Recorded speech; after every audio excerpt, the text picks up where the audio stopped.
बचपन से ही मैं हिंदी मीडियम से पढ़ा हुआ हूँ। तो ऐसा नहीं है कि जो हिंदी मीडियम से पढ़ते हैं उनकी इंग्लिश वीक रहती है। कि मैं जिस स्कूल में पढ़ता था वो टोटली हिंदी मीडियम था। इवन वहाँ पे हम अपने टीचर्स को सर तक नहीं कह सकते थे। टीचर्स को भी हम लोग आचार्य जी बोलते थे। आज आप मेहनत कर रहे हो ना, शायद आपको रिजल्ट ना मिले, लेकिन कल जब आप रिजल्ट के लिए तैयार होंगे उस दिन आपके पीछे पूरी दुनिया इंटरव्यू लेने के लिए खड़ी होगी। उन्होंने बोला कि ये बच्चा क्या इंग्लिश पढ़ाएगा, लेकिन आज उसी बच्चे के नोट से वो शायद अपनी क्लासेस चल रहे हैं। शायद ही ऐसा कोई एग्ज़ाम हो जिसमें इंग्लिश आती हो और हमारे स्टूडेंट्स आपको ना मिले। बहुत सारे कॉलीग्स हमसे पूछते हैं कि कैसे आपने अपनी इंग्लिश अच्छी की। तो आज मैं आपको ये सारी चीज़ें बताऊंगा अपने एक्सपीरियंस के तौर पे। हेलो साथियों, नमस्कार। मेरा नाम है संजीव राठौर। मैं यूपी के बहुत ही छोटे कस्बे का रहने वाला हूँ जिसका नाम है बिधूना। वहीं से मैंने अपनी स्कूलिंग की है और बचपन से ही मैं हिंदी मीडियम से पढ़ा हुआ हूँ। तो ऐसा नहीं है कि जो हिंदी मीडियम से पढ़ते हैं उनकी इंग्लिश वीक रहती है। एक्चुअली क्या है ना, ये सिर्फ सोच पे डिपेंड करता है। आप कितना भी अच्छा कर लें, कितना भी अच्छा परफॉर्मेंस दे लें, लेकिन अगर आपकी सोच अच्छी नहीं है ना तो शायद आप परफॉर्मेंस नहीं दे सकते। सबसे अच्छी चीज़ ये है कि मैं जिस स्कूल में पढ़ता था वो टोटली हिंदी मीडियम था। इवन वहाँ पे हम अपने टीचर्स को सर तक नहीं कह सकते थे। टीचर्स को भी हम लोग आचार्य जी बोलते थे। आज बहुत सारे स्टूडेंट्स, बहुत सारे कॉलीग्स हमसे पूछते हैं कि कैसे आपने अपनी इंग्लिश अच्छी की। तो आज मैं आपको ये सारी चीज़ें बताऊंगा अपने एक्सपीरियंस के तौर पे। पिछले 10 सालों में मैंने बहुत सारे स्टूडेंट्स को जीरो से लेकर के ऊपर तक पहुँचाया है। शायद ही ऐसा कोई एग्ज़ाम हो जिसमें इंग्लिश आती हो और हमारे स्टूडेंट्स आपको ना मिले। मैंने अपने चैनल पे भी इंग्लिश विद संजीव सर पे कई सारे स्टूडेंट्स को जोड़ रखा है जो अपनी इंग्लिश को मजबूत कर रहे हैं। चाहे वो बात हो ग्रामर की, चाहे वो बात हो स्पोकन इंग्लिश की, हर तरह से वो अपनी चीज़ों को सीख रहे हैं। कई सारी चीज़ें ऐसी भी होती हैं कि स्टूडेंट्स क्यों पसंद करते हैं ऐसे टीचर्स को जो ज़मीन से उठ के आते हैं, या फिर आप लोग भी देखते हैं कि बहुत सारे लोग ऐसे होते हैं जो बिल्कुल नीचे से ऊपर तक पहुँच जाते हैं। वजह है उनकी हार्ड वर्क, मेहनत।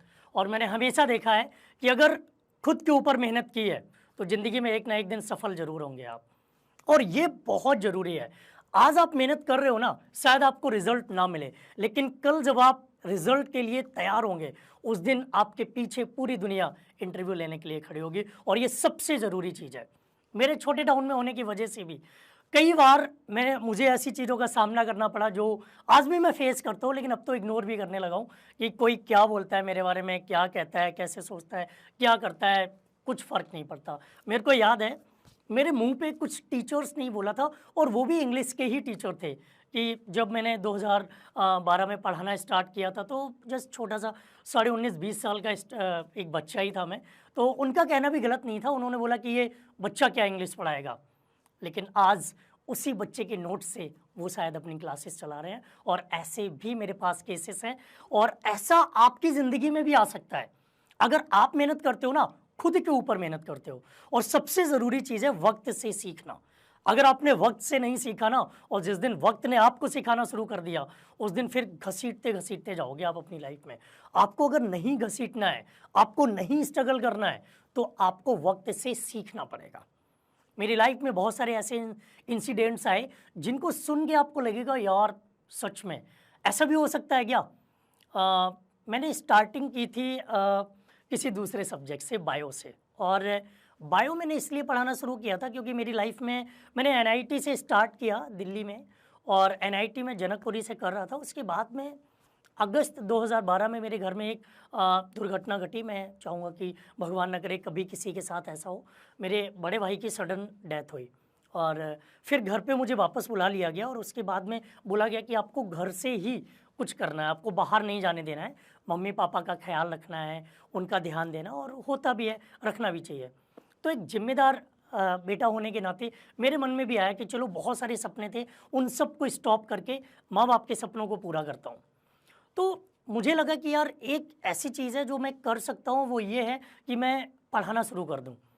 तो कई बार लोगों से पूछा कि कहाँ पे पढ़ा सकते हैं, तो एक बार पता चला कि एक बायो के सर थे, वो 3 दिन की छुट्टी पर गए हुए थे। तो मुझे इस शर्त पे रखा गया कि 3 दिन के लिए आपके पास टाइम है, आप चाहें तो अपने स्टूडेंट्स को इम्प्रेस कर सकते हैं, नहीं तो 3 दिन के बाद शायद क्या होगा वो आपको बता दिया जाएगा।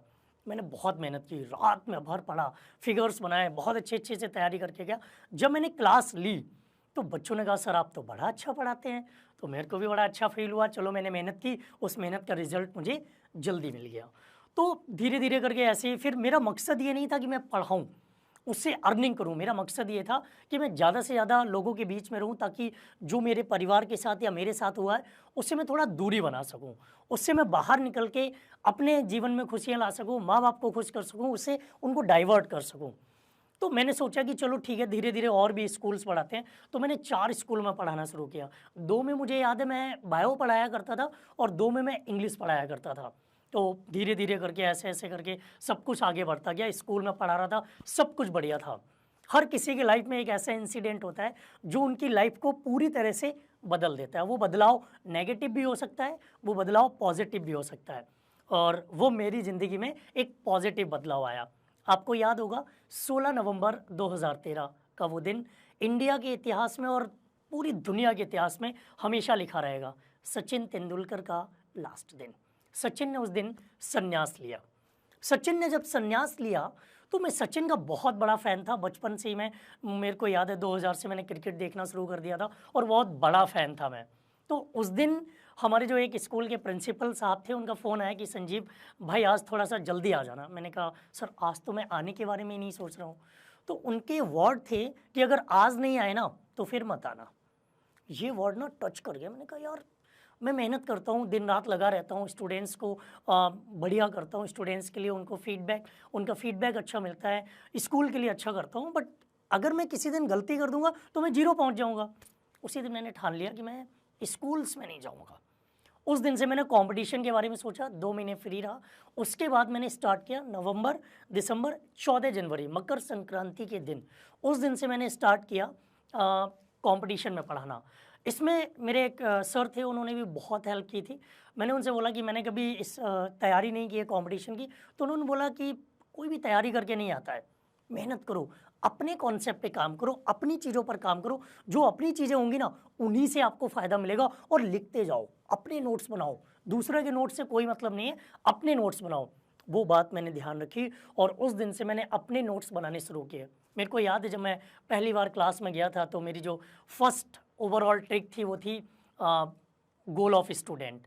गोल ऑफ स्टूडेंट एक मोटिवेशनल लाइन भी है और इसमें आपका पूरा आर्टिकल ख़त्म हो जाता है। शायद आप लोग अगर मेरे व्यूअर्स रहे होंगे तो आपने देखा होगा। उसके बाद धीरे धीरे करके मैंने अपने तरीके अपनाने शुरू किए और वो सचिन तेंदुलकर वाला जो दिन था ना, वो फिर उसके बाद से मैंने कभी पीछे नहीं देखा। 2014 में लगभग 11 से 12 बैचेस थे मेरे पास।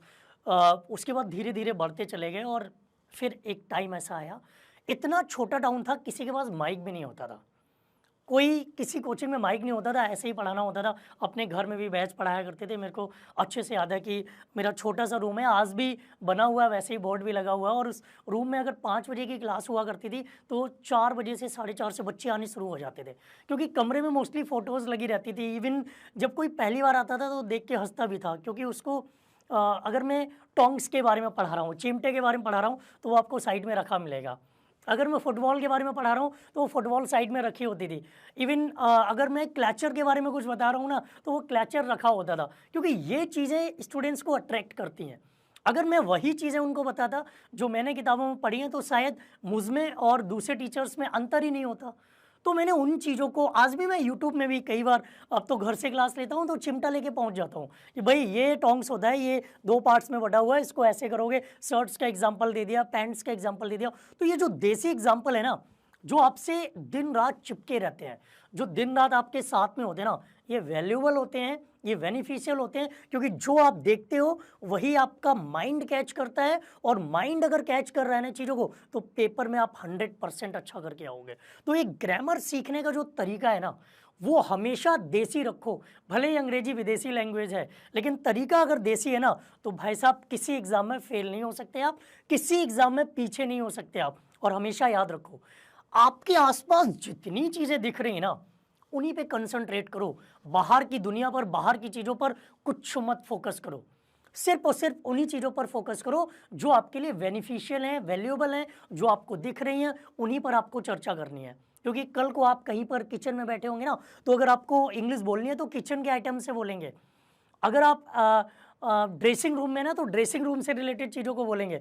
तो जो आपके सामने है ना उस पर फोकस करिए, ना कि जो आपके पास ही नहीं है उस पर फोकस करते हैं। और मैंने देखा है, मेरी एक बात हमेशा ज़िंदगी में याद रखना कि अगर इंसान खुद से नहीं सीखा ना, दुनिया की कोई ताकत नहीं सिखा सकती। खुद से सीखे हो तो कभी ज़िंदगी में हार नहीं सकते, और किसी दूसरे से सीखा है तो ज़िंदगी भर करेक्शन करना पड़ेगा। दूसरे की बातें आपको मोटिवेट कर सकती हैं, उस रास्ते पर चलने के लिए आपको तैयार कर सकती हैं, बट चलना किसको है? चलना तो वही आपको ही है ना। आप नहीं चलोगे तो कौन चलेगा? फिर आपको खींचना पड़ेगा, और खींचा गया ना तो ज़िंदगी में कभी आगे नहीं बढ़ पाओगे। मुझे याद है वो 2012 का जुलाई का महीना, जब मुझे अपनी पहली सैलरी के रूप में 200 रुपये मिले थे। पैदल चलता था, चप्पल लगभग घिस चुकी थी, और वो 200 रुपये ले जाके मैंने अपनी मम्मी को दिए थे। मुझे याद है धूप थी, भयंकर सी उमस हो रही थी, जुलाई के महीने में वैसे भी बारिश वारिश होती है। तो मम्मी ने बोला था कि बेटा चप्पल नहीं है तुम्हारे पास, ये चप्पल ले लो 200 रुपये से। तो मेरे को याद है मैंने 110 रुपये की चप्पल खरीदी थी और 90 रुपये की मिठाई लेके आया था। और वो मिठाई आज भी मेरे लिए डायमंड से कम नहीं है, उसकी फ़ोटोज़ मेरे पास हैं, वो डायमंड है मेरे लिए।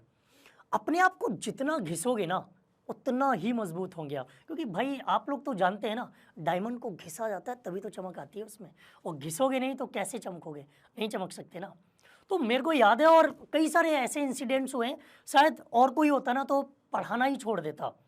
मेरे को अच्छे से याद है यूपी टेट का बैच हुआ करता जिसमें मेरी एज से ज़्यादा के स्टूडेंट्स आया करते थे, और मैं साइकिल से जाता था। तो कुछ लोगों ने बोला यार कैसा मास्टर है, इतना बड़ा मास्टर होके इतने 11-11 बैच पढ़ाता है और आज भी साइकिल से चलता है। बट 11 बैच पढ़ाने का मकसद ये नहीं कि मेरे पास बहुत कुछ है, मेरा बैकग्राउंड कैसा है, मैं परिवार को कैसे चला रहा हूँ, ये लोग नहीं देखते हैं। अगर लोगों की सुनने पे आ गए ना भाई साहब, सांस भी नहीं ले सकते आप, सांस भी नहीं लेने देंगे लोग। इसलिए लोगों की उतनी ही सुनो जितनी आपके करियर, आपकी फैमिली और आपके लिए बेनिफिशियल हो। लोगों की बातों से आपका परिवार नहीं चलेगा, आपके सपने नहीं पूरे होंगे, आपके माँ बाप के सपने नहीं पूरे होंगे। लोगों की बातें उतनी ध्यान दो जितना आपको लगे कि यार ये एब्जॉर्ब करने लायक है, उसे एब्जॉर्ब कर लो, उसे कभी मत छोड़ना। और जब लगे कि यार ये चीज़ नहीं सुननी है तो कभी किसी के सामने मना मत करो। हो सकता है कभी ज़िंदगी में किसी मोड़ पर वो चीज़ काम आ जाए, उसे ध्यान रखो। अपने साथ एक डायरी पेन रखो, पता नहीं कब किससे क्या सीखने को आपको मिल जाए। मेरे को याद है अच्छे से, एक बार मैं ऑफलाइन मैंने गोंडा में कुछ टाइम पढ़ाया। जब मैं फर्स्ट टाइम गोंडा गया था तो एक रिक्शा वाला जो मुझे मिला रात में 3:30 बजे, तो उसने पूछा कि पहले कभी आए हो गोंडा? मैंने कहा नहीं आया हूँ। तो उसने एक लाइन बोली कि, और उसकी एज भी ज़्यादा नहीं थी, उसने एक लाइन बोली कि रात में, मैंने उससे ये पूछा कि रात में ही काम करते हो कि दिन में भी करते हो? उसने बोला साहब जब भूख लगती है ना तो काम तो करना ही पड़ेगा। और इंसान ऐसा नहीं है कि एक बार खा लिया दोबारा कभी खाने की ज़रूरत नहीं पड़ेगी। पेट की भूख, ज्ञान की भूख, मतलब सीखने की भूख, और दूसरों को रास्ता दिखाने की भूख जिसके अंदर है, भाई साहब इतिहास की किताबों में नाम होगा आपका। और ये हो सकता है, और ऐसा लोगों ने किया है। ऐसे ढेरों एग्जाम्पल्स हैं अपने साथ, ढेरों लोग हैं अपने साथ ऐसे जिनके साथ, जिनके शब्दों को सुनकर हम इम्प्रेस होते हैं, स्टेटस लगाते हैं और ज़िंदगी में तरक्की भी पाते हैं। क्यों ना हम कुछ ऐसा करें कि मेरी ज़िंदगी में भी वो ऐसे चेंजेस आए कि हमारे माँ बाप को जब चलें तो लोग ये ना कहें कि ये इनका बेटा है, जबकि आपके नाम से आपके पेरेंट्स की पहचान होनी चाहिए कि ये इनके पिताजी हैं, इनकी माताजी हैं। सोचो कितनी खुशी होगी। माँ बाप के लिए यही है सब कुछ, कि बेटा सफल हो जाए, बेटी सफल हो जाए, और वो अपने पैरों पर खड़े होके उनके सपनों को पूरा करने लग जाए। बस ज़िंदगी में इससे ज़्यादा और कुछ नहीं हो सकता।